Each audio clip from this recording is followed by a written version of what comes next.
As a film that's written and directed by the co-writer of one of my favourite TV shows of the last decade, I had a lot of hope for Reminiscence. Not only that, but Lisa Joy is the sister-in-law of my favourite director, Christopher Nolan, so I could only assume she must have picked up some top tips from her in-law.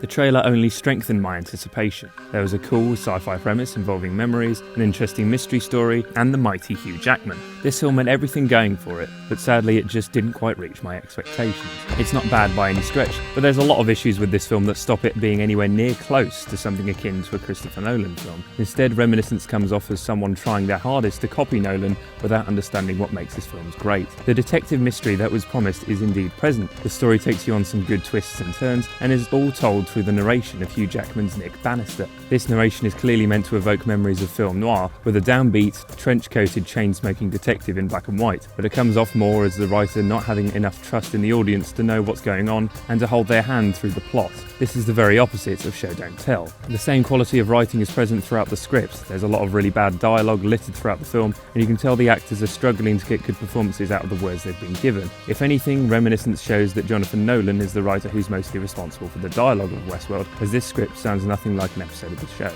What's immediately striking about Reminiscence is the world it's set in. It takes place in a future Miami that's been drowned by the sea, and it's incredible what the set designers and effects artists have managed to achieve with the look of the city. It's beautiful and mesmerising even though it's meant to be dystopian. Though the state of the world doesn't directly affect the plot of the film, it's quite frequently brought up in dialogue, which to me suggests that an environmental agenda was behind the creation of this world. When a writer's political stance becomes obnoxiously clear through the stories they weave, it shows a lack of knowledge of what makes stories enjoyable. It would be a disservice to not mention Hugh Jackman, who, while seemingly being an A-lister, is rarely seen in the latest films. He's always a welcome presence to me, and Reminiscence is no exception. Though the aforementioned script issues don't do him any favours, Jackman does still get a pretty good performance out and carries the film for the most part. His character is the best of the film and has the only scenes that ever got me close to an emotional reaction. Tandway Newton and Rebecca Ferguson are both fine, but they're given fairly standard characters to play, so don't really have much room to show off. Reminiscence is a fairly good detective thriller. It has some decent action with an engaging enough plot set in a gorgeously crafted world that sparkles despite some of the cinematography leaving a lot to be desired. The cast are all competent, with Jackman being the standout, but they're bogged down completely by a very blandly written script. Lisa Joy has clearly learned some lessons from the Nolan family, but isn't quite a strong enough creator to venture out on her own just yet. Reminiscence gets a Deight score of 6. Happy dating, you loners.